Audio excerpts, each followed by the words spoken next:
j'aimerais qu'on puisse tourner ensemble dans le livre de l'Apocalypse, au 4e chapitre, le verset 1 à 11. Apocalypse 4, le verset 1 à 11.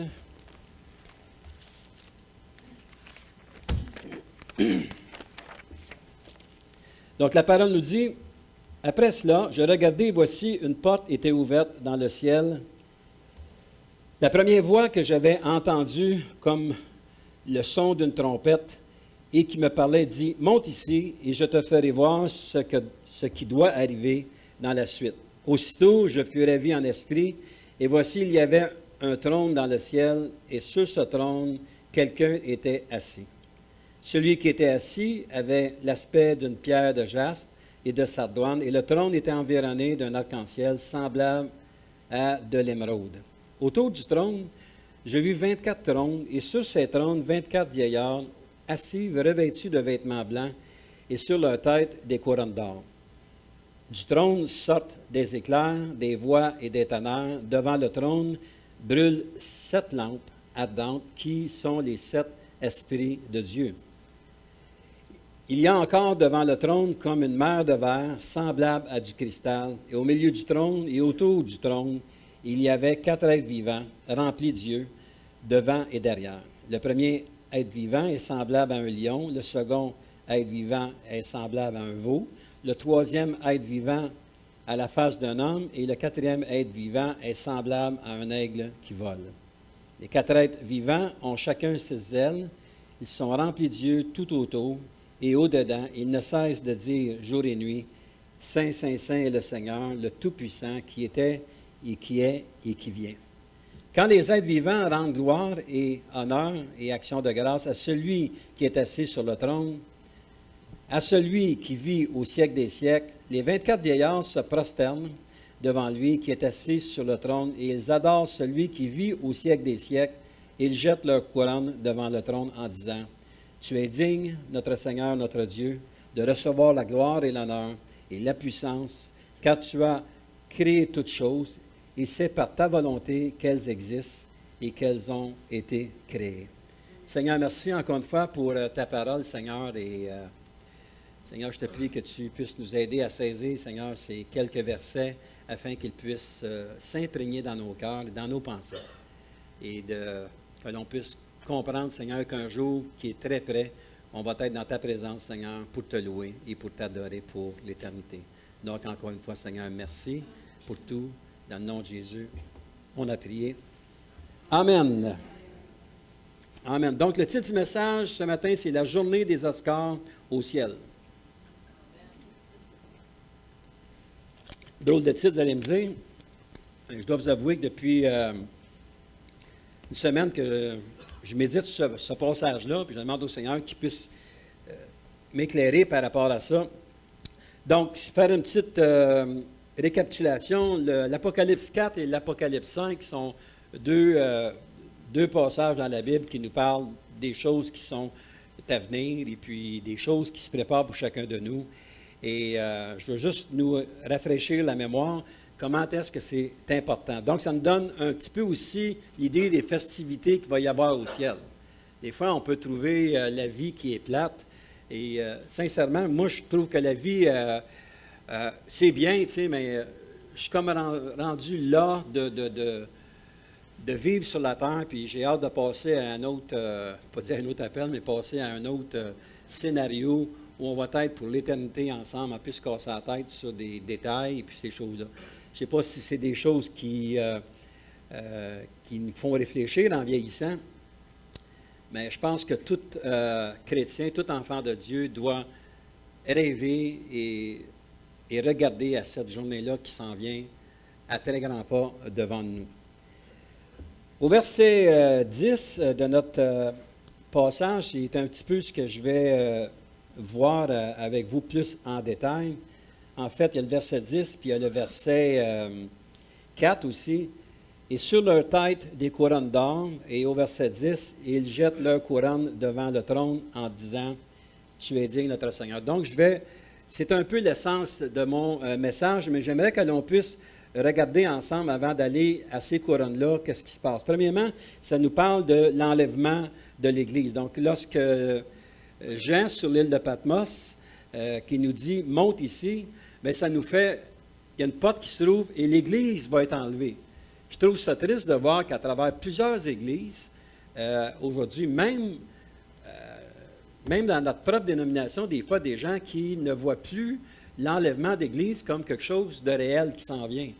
Ou de dire, on est déjà dans les temps de la fin, on est déjà dans le millénium, ces choses-là. Et ça, sincèrement, ça m'attriste beaucoup de voir ça, parce que ça enlève l'excitation qu'on devrait avoir dans l'Église, de dire, regarde, comme matin, j'ai aimé la louange, j'ai aimé la façon que c'est apporté, ça nous amène de l'excitation, mais imaginez-vous, c'est ce qu'on va voir pour l'éternité au ciel. T'sais. À un moment donné, on ne sera pas tous assis dans un coin à ne pas bouger. Il y a des choses extraordinaires qui s'en viennent. Mais juste le fait d'ignorer que l'Église est enlevée, je trouve ça triste parce que ça enlève le feu ou le désir d'aller voir ça. C'est comme se préparer pour une grande noce. Je me souviens, il y a quelques années passées, quand je me suis marié, j'avais hâte de me marier. Et puis, j'avais hâte que la journée soit finie aussi, parce que, je veux dire, c'est des journées qui sont assez, pas éprouvantes, là, mais je veux dire, assez difficiles des fois. Puis les becs des mononcles, des matantes, puis le beau-père qui dit « Tu vas faire attention à ma fille. » J'ai dit « Beau-père, je dis inquiète-toi pas, je ne la maganerai pas, je vais y faire attention. » Puis, on va faire 49 ans bientôt, là, que je la surveille, puis je fais attention à elle.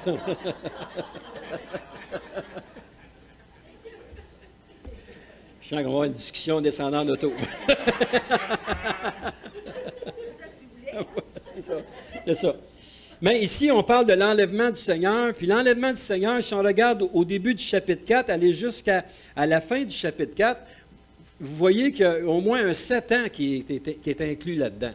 Pourquoi je dis ça? Parce que du temps que l'Église va être enlevée, il y a quelque chose qui va se passer aussi au ciel, et puis des choses qu'on va être capable de comprendre, qu'on va voir plus en détail tantôt.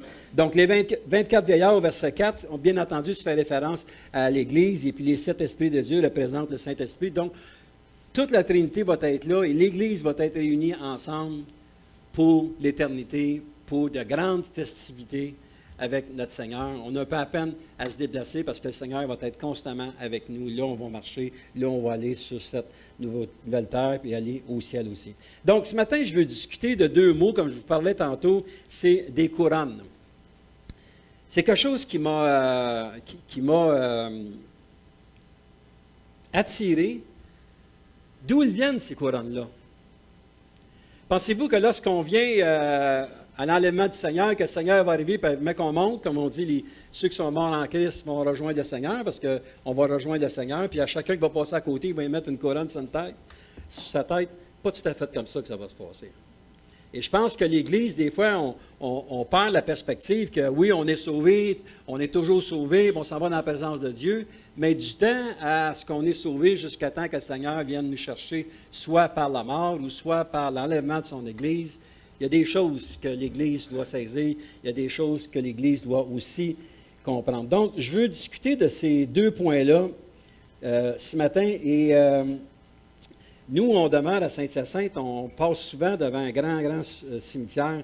Puis je vais vous dire, les pierres tombales qu'il y a là, c'est immense de voir comment est-ce qu'une famille peut mettre des milliers et des milliers de dollars. Et puis, des fois, je parle, puis je regarde ce qui est marqué, et sur certaines pierre, des fois, tu remarques orphelin à ma naissance, orphelin à ma mort, puis c'est comme il serait tout seul. Sur d'autres pierres, ça doit être la famille, la grosseur de la pierre qui est là, qui est enterrée autour de ça. C'est tous les accomplissements qu'ils ont faits dans la vie. Tu sais, c'est leur pierre tombale, on dirait que pour eux autres. Moi, je pense à ma belle-maman qui a 97 ans, et puis comment elle est contente de voir elle a acheté sa tombe, elle a acheté sa pierre, puis elle a fait les choses, mettre les choses sur sa tombe. Donc, c'est quelque chose de spécial. En tout cas, je ne sais pas si vous êtes comme ça, vous autres. Moi, là, le moins de flafla possible à ma mort. Short and sweet. On va aller au buffet à la fin, puis réjouissez-vous, pas parce que je ne suis plus là, mais réjouissez-vous parce que je vais être dans les mains du Seigneur pour l'éternité. C'est justement ça. Puis enjoyer les sandwichs et les salades qu'il va y avoir là. Mais à part ça, là, c'est tout. On n'a pas à rien laisser sur cette terre pour des choses qui sont là, d'investissement. Donc, vous savez qu'à travers le monde entier, c'est là qu'est venue ma façon de voir les choses. Je regardais sur mon téléphone cellulaire. Vous savez qu'il y a 50 événements dans le monde entier à chaque année qui font des reconnaissances. Si vous êtes amateur de hockey, vous voyez les reconnaissances des meilleurs joueurs de hockey, de football, et peu importe tous les sports. Mais je me souviens qu'en 2013, mon épouse et moi, on avait été invités à partager la parole pendant un mois de temps sur la Côte d'Azur en France. Et où on était à Grasse, et Grasse, c'était sur le flanc de montagne, et puis on descendait vers Nice, et puis on descendait vers Cannes, parce qu'on part vers Cannes, on s'en va jusqu'à la grande ville, là, Monaco.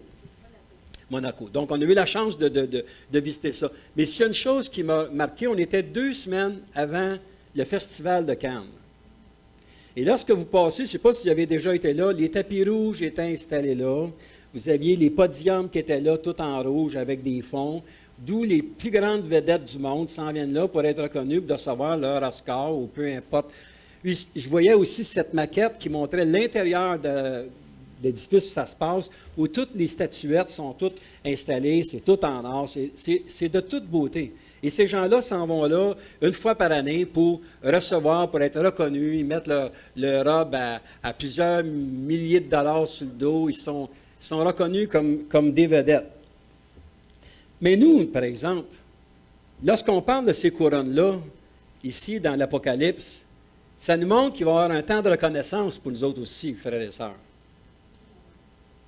Le Seigneur va nous donner une ou des couronnes selon certaines choses que l'on a accomplies ou on a été obéissant sur cette terre. Donc, avant d'aller dans le message, premièrement, ça nous en parle dans le psaume 58 et le verset 12. Ça nous dit, « Et les hommes diront, oui, il est une récompense pour le juste. Oui, il est un Dieu qui juge sur la terre. » Il y a une récompense pour le juste. Et le juste, ici, ça ne fait pas allusion au parfait. Parce qu'on peut penser qu'on est juste, parce qu'on est parfait, on est au-dessus de tout le monde. Mais vous allez voir qu'un petit peu, c'est lorsque on va passer devant le Seigneur, qui va nous donner des couronnes, ça ne sera pas selon nos attitudes, mais les choses que nous aurons fait du temps qu'on connaît le Seigneur. Dans Matthieu 5, le verset 11 et 12, encore une fois, je vais aller jouer dans le passage, dans l'étude de mon frère, mais... « Heureux serez-vous lorsqu'on vous outragera, lorsqu'on vous persécutera et qu'on dira faussement de vous toutes sortes de mal à cause de moi. Réjouissez-vous et soyez dans l'allégresse, parce que votre récompense sera grande dans les cieux. » Donc, il y a une récompense qu'il faut s'attendre à avoir dans le ciel. Et d'où elle vient, mais c'est ce que je veux toucher ce matin. Premièrement, il faut comprendre que lorsque l'Église est enlevée, il y a quelque chose qui se passe. Soit on est en attente pour être dans le ciel pour l'éternité, mais il y a un endroit où l'Église va aller, ça s'appelle le tribunal de Christ. Donc, 2 Corinthiens 5 et le verset 10, le tribunal de Christ, c'est un jugement pour les croyants. Et là, je veux rassurer tout le monde que le jugement pour les croyants, ce n'est pas pour le fait que si tu vas au ciel ou si tu vas en enfer, si tu as été enlevé, c'est que tu es dans la présence du Seigneur pour l'éternité. Mais que chacun de nous, pasteur ou peu importe, les gens qui disent « Moi, je confesse le nom de Jésus », on va passer devant le tribunal de Christ pour recevoir la dite couronne ou l'indite couronne qu'on a méritée sur cette terre pour qu'on arrive à la grande rentrée du Seigneur, aux noces de l'agneau, qu'on puisse prendre nos couronnes et les lancer devant celui qui mérite tout honneur, toute gloire, notre Seigneur Jésus-Christ. Donc, on se doit, nous, de comprendre. Même dans Éphésiens 6 et le verset 8, ça nous en parle aussi, Éphésiens 6 et le verset 8. La parole nous dit, « Sachant que chacun soit esclave, soit libre, recevra du Seigneur selon ce qu'il aura fait de bien. » Donc, on est sur la terre, pas juste pour passer le temps. Moi, je pense que l'Église entre dans un temps extraordinaire. J'en parlais justement avec notre sœur Marielle avant la réunion. Il faut que dans nos temps de louange, il faut que dans nos temps de réunion, que l'on puisse louer le Seigneur avant, qu'on puisse louer le Seigneur après, qu'on puisse prier pour les besoins, qu'on puisse imposer les mains aux malades, qu'on puisse imposer les gens qui veulent recevoir le baptême du Saint-Esprit. L'Église, c'est notre devoir. Et de ne pas atténuer ces choses-là, mais sans les pousser, mais de promouvoir cela afin que tout le monde puisse vivre pleinement la vie du Seigneur. Et c'est notre devoir, comme nous, comme enfants de Dieu. Donc, chacun va recevoir selon ce qu'il a fait, ce qu'il a accompli. Et ce matin, selon ce que l'apôtre Paul nous apporte dans ses Écritures, dans ses écrits, je peux m'exprimer comme ceci, il y a 5 couronnes que lui énumère. Vous avez peut-être vu ces choses-là, mais j'aimerais qu'on puisse les voir, ces couronnes-là. Et vous allez voir que ces couronnes-là ne s'adressent pas au peuple en général, mais s'adressent à chacun de nous personnellement. Vous savez, on parle souvent, l'Église, puis l'Église, mais nous sommes l'Église. Tous et chacun, on est le temple du Saint-Esprit. Donc, on ne doit pas nécessairement vivre pour la masse que l'on est, mais que chacun de nous, individuellement, devons nous pousser à être les meilleurs disciples possibles selon le Saint-Esprit qui vit en dedans de nous, pour que, quand on arrive devant le Seigneur, qu'on puisse se mériter une rétribution, qu'on puisse se mériter une couronne, des choses que le Seigneur veut nous donner. Donc, dans 1 Corinthiens 3, le verset 11 à 15, on va lire, si vous voulez, ces 5 passages-là qui nous parlent de couronne, et on va, si vous voulez bien, les peut-être expliquer un petit peu. Donc, le verset 11 à 15, « Car personne ne peut poser un autre fondement que celui qui a été posé, savoir Jésus-Christ. Alors, si quelqu'un bâtit sur ce fondement avec de l'or et de l'argent, des pierres précieuses, du bois, du foin, du chaume, mais l'œuvre de chacun sera manifestée. Car le jour le fera connaître parce qu'elle se révélera dans le feu, et le feu éprouvera ce qu'est l'œuvre de chacun. Si l'œuvre bâtie par quelqu'un sur le fondement subsiste, il recevra une récompense. Si l'œuvre de quelqu'un est consumée, il perdra sa récompense. Pour lui, il sera sauvé comme au travers du feu. » Ça, je pense que ça vaut la peine d'être expliqué un petit peu parce qu'il y a beaucoup de gens qui se posent la question. Je tiens à dire encore une fois que lorsqu'on a passé devant le tribunal de Christ, ce n'est pas pour être accusé ou des fautes qu'on a faites. Ces fautes-là ont été payées à la croix il y a longtemps, mais c'est selon la façon qu'on a agi, nous, comme enfants de Dieu, depuis le jour 1 de notre conversion. Donc, quand on annonce le salut, qu'on dit, vous savez, vous allez devenir une nouvelle créature, on entre dans l'évangélisation, on a une soirée d'évangélisation qui est déjà préparée pour cet automne.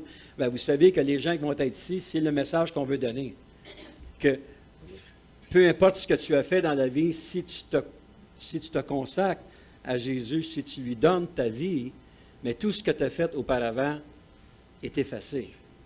Et tout ce que tu vas faire, et tout ce que tu vas faire aussi, est effacé, en autant qu'on continue à se repentir. Ce n'est pas une gratuité. Il faut que si on est conscient d'une faute qu'on a faite, bien, allons au trône de Christ et demander, Seigneur, je te demande pardon pour ce que j'ai fait. Après X nombre de fois, le Seigneur, on vit sur la grâce. Seigneur, tant et aussi longtemps que l'enfant de Dieu va se repentir, il va vous dire, écoute, ça fait assez de fois que je te vois, je te coupe la grâce, pas de même que ça marche. La grâce, elle est là jusqu'à temps que le Seigneur vienne chercher son Église puis qu'il nous emmène avec lui pour l'éternité. Donc, l'œuvre de chacun subsiste. Il y a quelques petits passages, quelques petits commentaires. Je disais, le croyant négligent court le risque de subir les pertes ou les dommages énumérés ci-après. C'est-à-dire un sentiment de honte lors de la venue de Christ. Perte de sa vie de travail pour Dieu, perte de gloire et d'honneur devant Dieu. Un autre commentaire disait, ces passages doivent bien faire prendre conscience de la nécessité d'une consécration totale comportant un service fidèle et désintéressé envers notre Seigneur. Ensuite de cela, comme au travers du feu. Ça, j'ai aimé ça, ce commentaire-là. Comme au travers du feu est probablement une expression signifiant sauver de justesse. Dieu évaluera la qualité de vie, l'influence, l'enseignement et le travail dans l'Église de chaque personne, et particulièrement ici de chaque ministre, bien qu'étant sauvé, si son travail est jugé peu méritoire, il perdra sa récompense. Il est noté que ce passage n'enseigne pas la doctrine, comme on a déjà entendu, du purgatoire. Il se rapporte au jugement des œuvres et non à la purification d'une personne de ses péchés. Donc, lorsque l'on vit dans le Seigneur, on va passer devant le tribunal. Et si on dit, oui, oui, je suis un enfant de Dieu, puis on ne fait rien pour l'avancement de l'œuvre de Dieu, si on ne fait rien pour avancer, pour chercher la sanctification avec le Seigneur, et on vit comme dans le monde, je vais en parler un petit peu, à courir à droite et à gauche à toutes les opportunités d'affaires qui nous est proposées, mais ça se peut que oui, on va rentrer dans la présence de Dieu par justesse. Mais lorsqu'on va se tenir devant le tribunal du Seigneur, on va être tout seul face à face, puis qu'il commence à énumérer toutes les choses, tous les talents, toutes les opportunités qu'il nous a données d'annoncer sa parole, et que pour nous, enfants de Dieu, c'était plus facile de s'évader ailleurs sans s'occuper de l'Église du Seigneur sur cette terre.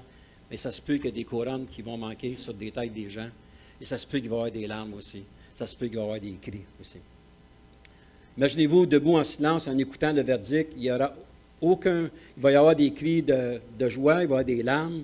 Voilà l'importance, comment c'est important. Lorsque l'apôtre Paul nous parle aussi dans Romains 12 et le verset 1 et 2, passage que vous connaissez, qu'on emploie souvent, pourtant qui devait être la base même de l'enfant de Dieu, c'est « Je vous exhorte donc, frères, par les compassions de Dieu, à offrir vos corps comme un sacrifice vivant, saint, agréable à Dieu, ce qui sera de votre part un culte raisonnable. Ne vous conformez pas au siècle présent, mais soyez transformés par le renouvellement de l'intelligence, afin que vous discerniez quelle est la volonté de Dieu, ce qui est bon, agréable et parfait. » Et un peu plus loin dans sa lettre aux Philippiens, au 2e chapitre, et le verset 12. « Ainsi, mes bien-aimés, comme vous avez toujours obéi, travaillez à votre salut avec crainte et tremblement, non seulement comme à ma présence, mais bien plus encore maintenant que je suis absent. » L'enfant de Dieu se doit de continuer à travailler pour son salut, pas pour être sauvé. On ne fait pas quelque chose dans le corps de Christ ou à l'Église pour s'attirer les recommandations ou les félicitations de tout le monde. Ce n'est pas ce qui sauve. Ce qui sauve, la seule chose qui sauve, c'est que l'on confesse qu'on est pécheur, qu'on a besoin du salut de Jésus-Christ sur la croix et qu'on accepte par le fait même sa résurrection. C'est la seule chose. Mais on ne doit pas s'arrêter à là. Donc, il faut que l'œuvre de chacun subsiste. Donc, la première couronne, ça nous parle dans 1 Corinthiens 9, le verset 24. 1 Corinthiens 9, verset 24 à 27. Ne savez-vous pas que ceux qui courent dans le stade courent tous, mais qu'un seul remporte le prix? Courez de manière à le remporter. Tous ceux qui combattent s'imposent toute espèce d'abstinence, et ils le font pour obtenir une couronne corruptible. Mais nous, faisons-le pour une couronne incorruptible. Moi donc, je cours non pas comme à l'aventure, je frappe non pas comme battant l'air, mais je traite durement mon corps et je le tiens assujetti de peur d'être moi-même rejeté après avoir prêché aux autres. C'est beau de dire à tout le monde, mais je suis un enfant de Dieu. C'est beau de dire, fais pas ci, fais pas ça. On peut rencontrer quelqu'un, hey, savais-tu que la parole dit ces choses? C'est parfait, ça, de dire ça, en autant qu'on puisse le dire en amour. Mais la question ici que l'apôtre Paul se dit, mais je traite durement mon corps et je le tiens assujetti de peur d'être moi-même rejeté après avoir prêché aux autres. Vous voyez, ça implique quoi? Ça implique que chacun de nous, enfants de Dieu, hommes ou femmes, qu'on doit continuer à œuvrer pour le Seigneur. On n'est pas rendu au ciel encore. On est encore sur cette terre et on se doit de travailler fort. Pour combattre pour l'œuvre de Dieu, il faut de la discipline et de l'endurance. Croyez-moi que ce n'est pas toujours facile d'être enfant de Dieu. Même, si j'ose même, ce n'est pas toujours facile d'être pasteur. On a des défis, on a toutes sortes de défis.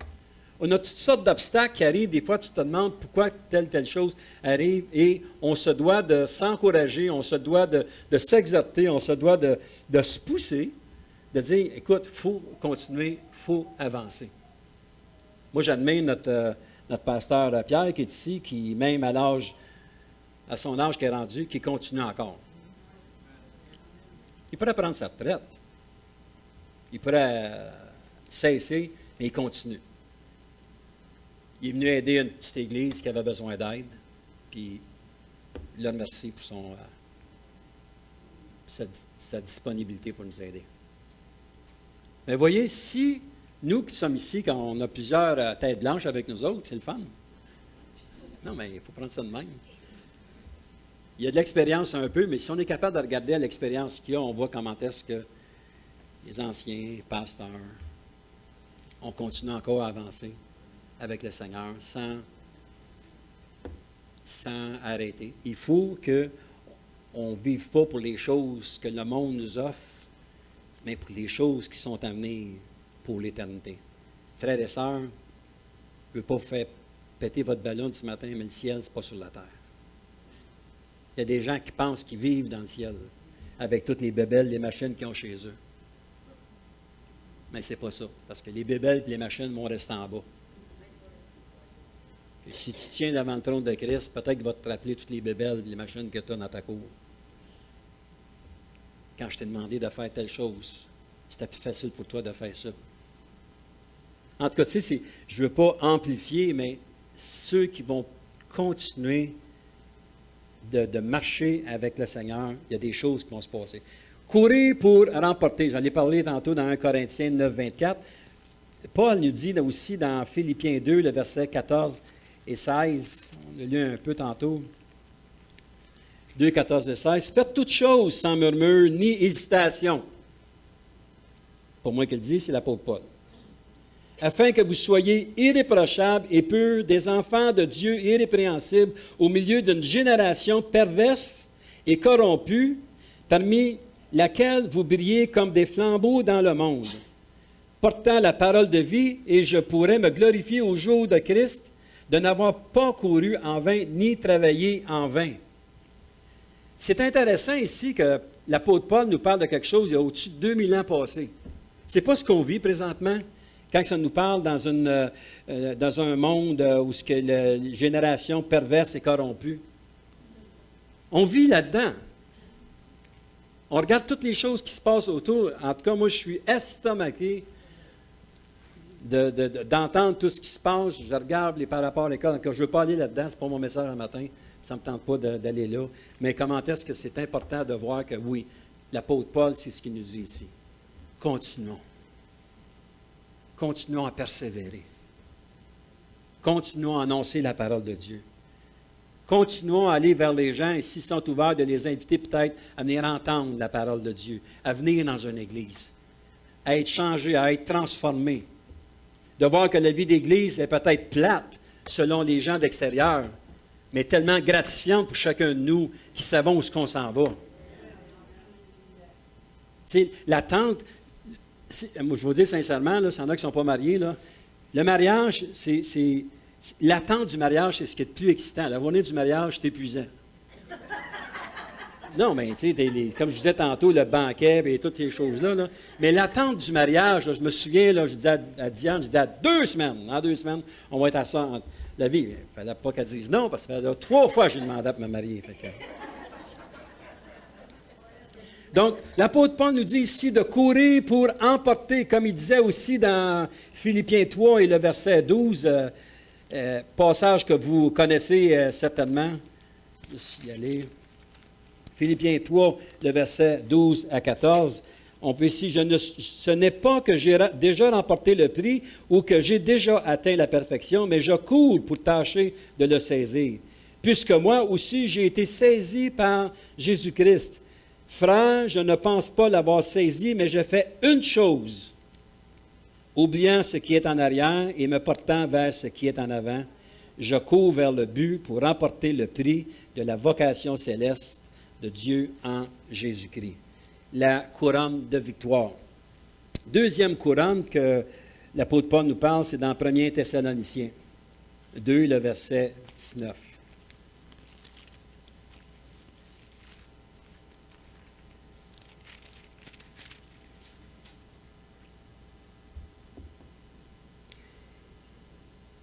Qui est en effet notre espérance ou notre joie ou notre couronne de gloire?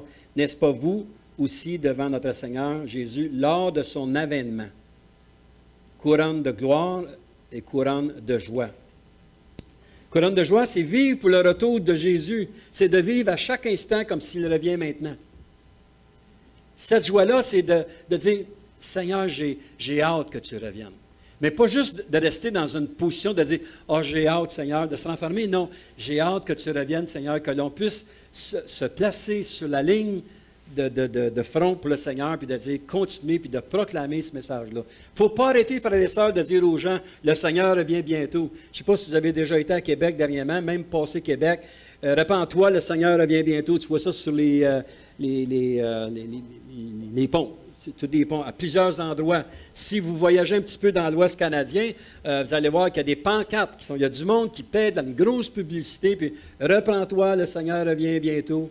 C'est juste ça qu'on voit. Mais, OK, c'est beau de mettre ça sur sur les pancartes, comme on veut, mais c'est plus que ça, c'est plus que je vois. Vous savez, être chrétien, c'est plus que d'avoir une plaque en face de notre auto qui c'est marqué « J'aime Jésus ».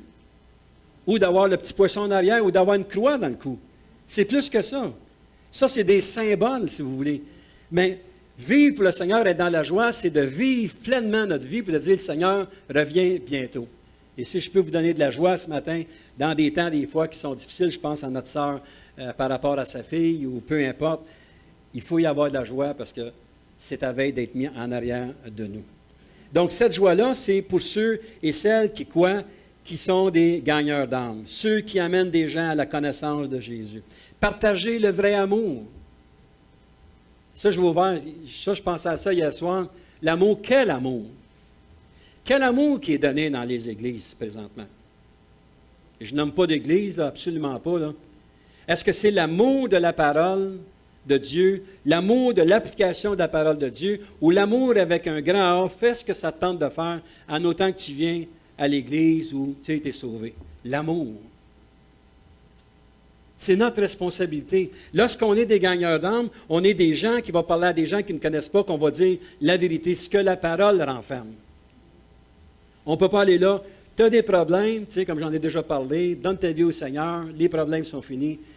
Pas nécessairement une bonne reproduction de ce qui se passe. L'amour de la parole de Dieu.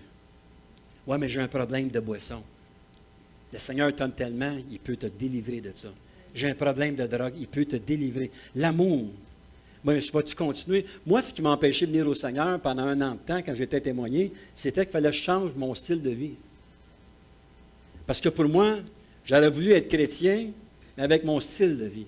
C'est-à-dire d'adapter les chrétiens à mon style de vie.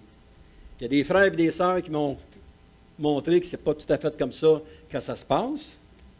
Puis quand j'ai donné mon cœur à Jésus, l'Esprit de Dieu qui est venu vivre en dedans de moi m'a montré que ce que je faisais, c'est pas ça, c'est pas comme ça fonctionne. Il y a des changements, mais laisse-toi changer par le Seigneur. Ça, c'est le genre d'amour. Il faut amener ça aux gens. Les gens aujourd'hui crient, les gens pleurent aujourd'hui. Les gens ont des difficultés. Il y a des gens qui pensent comment on va faire pour arriver. C'est un bon temps pour l'évangélisation. On se doit d'être des gagneurs d'âme. Le 4 novembre, frères et sœurs, on a une soirée d'évangélisation ici. Remplissons la place des convertis. Sortons nos listes des gens qui ne vont pas à l'Église. Invitons-les afin que l'on puisse recevoir le message de l'Évangile. Ensuite de ça, on va les inviter le lendemain à l'Église pour qu'on puisse entendre un message encore une fois. C'est notre but. On est des gagneurs d'âme. On n'est pas fini. Notre ouvrage n'est pas fini. Donc, ceux qui font ça, bien, vous allez avoir cette couronne-là de joie. Troisièmement, 2 Timothée 4, 8. Paul nous parle d'une autre couronne. 2 Timothée 4,8. Désormais, la couronne de justice m'est réservée. Le Seigneur, le juste juge, me la donnera dans ce jour-là, et non seulement à moi, mais encore à tous ceux qui auront aimé son avènement. Vive pour le retour du Seigneur. Et pas de vivre dans le passé. Vive le retour du Seigneur. Le Seigneur revient bientôt. Je ne le dirai pas assez souvent. Le Seigneur revient bientôt. Je sais que ça fait au-dessus de 2000 ans que les gens parlent de ce message-là, mais je peux vous dire qu'on est 2000 ans plus proche que l'avènement du Seigneur arrive. Elle peut arriver après-midi, on ne sait jamais. Merci Seigneur. Ici, j'avais un commentaire. À tous ceux qui auront aimé son avènement, les chrétiens du Nouveau Testament attendent impatiemment le retour du Seigneur. En ce jour, il les enlèvera de la terre pour qu'ils soient avec lui pour l'éternité.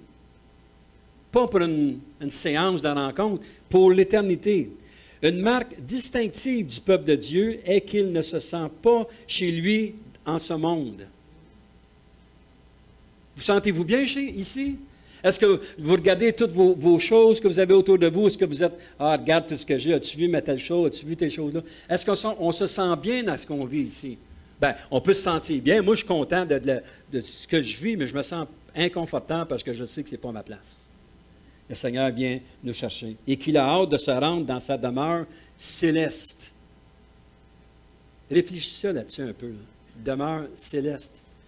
Vous savez, le chant qu'on a fait, je ne peux qu'imaginer, c'est un petit peu ça, la base de ce chant-là, de nous aider à voir, de visualiser dans nos temps de prière, dans nos temps de méditation, ce que le ciel peut être. C'est difficile à s'imaginer. On a beau le lire, on a beau mettre des choses, voir des rues pavées d'or, mais c'est difficile. En tout cas, au Québec, pour s'imaginer que ça va être des rues de pavés d'or. Mais au ciel, ça va être ça, mais ça va être plus que ça. C'est pas juste que ça va être des rues de pavés d'or, ça va être des rues où le Seigneur va être constamment présent au milieu de nous. S'appuyer sur la parole par rapport aux tribulations. Il a hâte de recevoir cette couronne, lui qui n'a jamais cessé d'anticiper le retour de Jésus. Dans le livre d'Hébreux, au 11e chapitre, Hébreux 11e chapitre, le verset 16, l'auteur de Hébreux disait, c'est tout dans le passage, ça nous parle de la foi, Hébreux 11, le verset 13 à 16, « C'est dans la foi qu'ils sont tous morts sans avoir obtenu les choses promises. Mais ils les ont vus et salués de loin, reconnaissant qu'ils étaient étrangers et voyageurs sur la terre. Ceux qui parlent ainsi montrent qu'ils cherchent une patrie.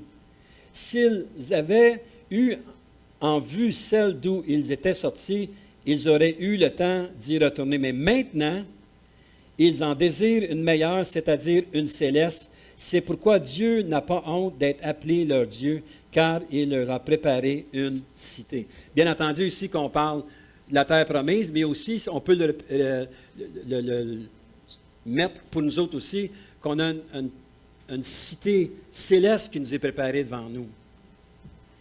Que le mec qu'on soit sorti de cette rencontre, aujourd'hui, on va vivre des temps, on retourne chez nous, on tombe dans nos vieilles affaires, et puis on tombe avec peut-être nos problèmes, nos situations qui vont continuer à être là. Mais avec ça, jamais oublier de regarder, avoir les yeux sur la cité céleste, d'anticiper le retour de Jésus. Et si on vit ça comme ça, mais savez-vous quoi? Le Seigneur va certainement nous donner une couronne. Beaucoup de chrétiens qui sont tellement attirés par les choses de la terre, ils aiment leur vie, et ils ne veulent rien changer. Cette couronne n'est pas pour eux, mais pour ceux qui vivent pour le ciel, leur vraie demeure et leur sauveur quand il viendra sur la nuée nous chercher. Dans 2 Timothée 4, 9, 10, je ne sais pas si on a le verset, ça nous parle de Démas, qui était associé avec l'apôtre Paul. Il a quitté pour retourner à ses vieilles choses. J'ai connu des pasteurs personnellement, des hommes, des femmes de Dieu qui étaient réellement là, c'était beau de les voir comment est-ce qu'ils étaient épanouis, qui ne suivent plus le Seigneur du tout, puis qui sont retournés dans leurs choses personnelles. On n'a plus besoin de ça, puis il y a quelques semaines, on entendait pas un couple, une personne qui a connu le Seigneur, qui est impliquée dans une église à provision qui disait, ah, c'est juste des manigances d'hommes, c'est juste ça. Ah oui. Tu étais toutes ces années-là à l'Église pour dire que c'était toutes des choses arrangées puis orchestrées. Épouvantable d'entendre ça. Frères et sœurs, si c'est des messages qui vous viennent aux oreilles, dites non dans le nom de Jésus. Allons plus loin. Si tu es déçu de l'Église, c'est parce que tu es l'Église selon ta chair et non pas selon ce que l'Esprit de Dieu te demande. Et lorsque nous venons à chaque semaine ici, que ce soit pour une rencontre de semaine ou que ce soit pour une rencontre du dimanche matin, qu'est-ce qu'on veut faire, c'est de bénir, de louer Dieu, que ce soit par la louange, que ce soit par la prédication, que ce soit par les témoignages, que ce soit par les prières, bien, on va être comblé au maximum. On va recevoir davantage la présence du Seigneur. Pourquoi? Parce qu'on veut se laisser manifester à travers cela. On est imbibé de la présence de Dieu. Moi, j'aime le dimanche. Même si des fois je laisserai coucher peut-être un petit peu plus longtemps, j'aime le dimanche. J'aime ça voir. Il va y avoir beaucoup de monde. Puis même si on est beaucoup, même si on est peu, le Seigneur est présent. Merci Seigneur qui n'a pas dit où est-ce qu'il y a 1000 ou 5000 personnes, je vais être présent au milieu. Non, 2, 3. Fait qu'on est correct, on a passé à la limite. Il est ici à toutes les réunions, toutes les rencontres. Plus que ça, il est avec vous à chaque jour. 4e couronne, 1 Pierre 5 et le verset 4. Et lorsque le souverain pasteur paraîtra, vous obtiendrez la couronne incorruptible de la gloire. Couronne donnée aux bergers qui sont fidèles, pas seulement aux postes apparents dans l'Église. Je vais aller plus loin que ça. Les pasteurs, diacres, anciens, mais tous ceux et celles qui s'occupent de groupes de prière, ceux qui aident des jeunes brebis, l'école du dimanche, la garderie. Puis souvent, on met l'emphase peut-être sur le pasteur, mais cette couronne de gloire-là, c'est que vous avez coopéré à l'œuvre du Seigneur en étant utile. On prie pour avoir des enfants. On prie pour qu'il y ait des personnes qui sont connaissantes de la parole de Dieu pour en enseigner nos enfants. Merci Seigneur pour les équipes de louanges que l'on a. Merci Seigneur pour ceux qui s'occupent des dîners partage. On prend tout ça ensemble, c'est des choses extraordinaires. Groupe de prière. Quand je travaille, puis j'arrive, mettons, vers 11h, 11h05 chez nous, le mardi matin, ma femme avec ses écouteurs est en groupe de prière avec des femmes qui prient le Seigneur. Le Seigneur vous voit. Vous contribuez à l'œuvre, à l'avancement du Seigneur. Il faut se tenir actif. Mercredi soir, on a des rencontres les mercredis. On va en parler pour mon frère Donald. Il y a de la place à la télévision pour en mettre encore 7-8 de plus. On a vu des soubresauts on voyait un iPad, pas d'image, tout ça. Il y en a qui, c'est pas ça comme moi, mais on n'a pas droite. À un moment donné, on a de la misère avec nos pads. Appelez notre frère Donald. Il va vous aider à vous connecter sur... il est habitué là-dessus. Venez-vous-en. Mercredi, on a une réunion rencontre ici. OK, on n'est peut-être pas plusieurs, mais le but, ce n'est pas d'être plusieurs. Le but, c'est d'ouvrir une porte que s'il y en a qui n'ont rien à faire de semaine, qui restent autour, disent pourquoi je n'irai pas à la réunion? Je trouve que c'est une erreur que les églises ont faite lorsqu'ils ont enlevé les réunions du mercredi. On se prépare pour les noces de l'agneau, frères et sœurs. Ce n'est pas de diminuer nos rencontres avec le Seigneur, c'est d'augmenter nos rencontres avec le Seigneur. Ceux qui abandonnent une partie de leur vie pour aider, le leadership, ne pas s'attendre à être reconnus sur la terre. Faites pas quelque chose dans l'Église, frères et sœurs, en attendant une récompense de quelqu'un. Des fois, vous pouvez être déçus. Faites quelque chose dans l'Église pour plaire à Dieu. Plus que ça, pour obéir à ce qu'il vous demande de faire. Faites pas quelque chose que vous, ça vous tente de faire. Demandez au Seigneur, qu'est-ce que tu veux que je fasse? Je suis heureux de voir la dynamique qu'on a ici, à l'Église de Varennes. Je le sais parce que le Seigneur va certainement ajouter, il va faire des grandes choses au milieu de nous. Puis même si on reste comme ça jusqu'à temps que le Seigneur vienne nous chercher, on va être bénis tout le monde ensemble. Mais on fait une chose, essayer de plaire le plus possible au Seigneur. Et finalement, la 5e couronne, Jacques 1 et le verset 12.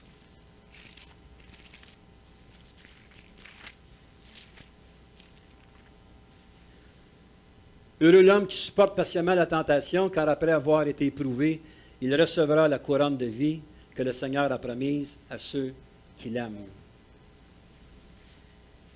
On voit aussi dans l'Apocalypse 2, ça nous parle aussi d'une des églises qui vivait des temps difficiles. Si vous tournez avec moi dans l'Apocalypse 2, le verset 8 à 11, on va le lire. Je ne sais pas si je l'ai donné à ma sœur, mais en tout cas, vous la connaissez certainement. Écrit à l'ange de l'église de Smyrne, voici ce que dit le premier et le dernier, celui qui était mort et qui est revenu à la vie. Je connais ta tribulation, ta pauvreté, bien que tu sois riche en passant, bien que tu sois riche spirituellement parlant. Et les calomnies de la part de ceux qui se disent juifs et ils ne le sont pas, mais qui sont une synagogue de Satan, ne crains pas ce que tu vas souffrir. Voici, le diable jettera quelques-uns de vous en prison, afin que vous soyez éprouvés, et vous aurez une tribulation de 10 jours, sois fidèle jusqu'à la mort, et je te donnerai la couronne de vie. Je ne veux pas aller en détail parce que ça prendrait une bonne prédication pour expliquer juste ces passages-là. Mais verset 11, que celui qui a des oreilles entende ce que l'Esprit dit aux églises, celui qui vaincra n'aura pas à souffrir la seconde mort. Ceux qui aiment Jésus de tout leur cœur. Est-ce que l'on aime le Seigneur de tout notre cœur? Est-ce qu'on est prêt à se donner à lui, peu importe le prix que ça nous demande? Peu importe les choses que ça nous demande d'abandonner aussi pour le suivre. Ceux qui souffrent en silence, ceux qui n'abandonnent pas, qui persévèrent et persévéreront jusqu'au bout. Mais tous ceux et celles qui font ça, c'est la couronne de vie qui vous attend. Et voilà, lorsqu'on va monter au ciel, lorsque nous allons paraître devant le tribunal de Christ, qui va dire les choses comme ils sont. Parce qu'on a beau être bon dans ce qu'on fait, il y a certainement certaines réprimandes qu'on va avoir. Il va étaler notre vie. Mais ce qui va sortir de là, mais parce que tu as été fidèle, je te donne une couronne. Parce que tu as été fidèle à telle chose, je te donne une couronne. On va être reconnu par le Seigneur. Et c'est pourquoi l'Église doit continuer à s'investir dans l'Église, dans le royaume, pour le royaume de Dieu. On ne doit pas lâcher. On doit continuer à persévérer. Donc, en conclusion, ce matin, il y a beaucoup plus de reconnaissance que le Seigneur va octroyer à ses fidèles serviteurs. J'en nomme 5, mais si vous regardez dans les dons d'administration, les dons, je ne sais pas, je ne veux pas inventer des couronnes qui ne sont pas nécessairement illustrées dans la parole de Dieu, mais on va avoir des surprises. Il y a peut-être du monde qui va arriver peut-être avec plusieurs couronnes. Il y a des choses que des gens qui ne s'attendent pas du tout, qui vont avoir une rétribution du Seigneur, qui vont être reconnus par le Seigneur personnellement, devant toute l'Église mondiale. Et le plus beau de l'histoire, c'est lorsque le Seigneur, on va rentrer aux noces de l'agneau, qu'on va voir le Seigneur entrer dans sa gloire, qu'on va prendre tout ce qu'il nous a donné, encore une fois, qu'on va pouvoir les répandre devant le Seigneur et de le louer et l'adorer pour l'éternité. Frères et sœurs, c'est ça à quoi le Seigneur nous s'appelle. Juste avant de terminer, j'aimerais inviter l'équipe de louange à avancer en avant. Cette récompense-là, le Seigneur en a parlé même, la parole nous en parle même dans l'Ancien Testament, dans la Genèse 15 et le verset 1, l'alliance de Dieu avec Abraham, vous vous souvenez? Après ces événements, la parole de l'Éternel fut adressée à Abraham.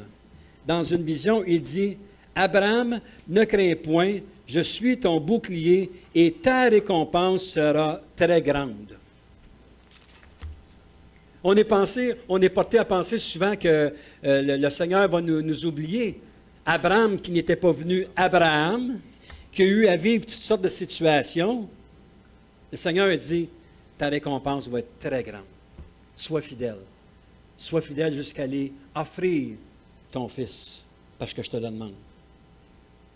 Et Abraham, aujourd'hui, va certainement être reconnu par le Seigneur pour tout ce qu'il a fait, et j'ai hâte d'être dans sa présence pour l'éternité. Amen.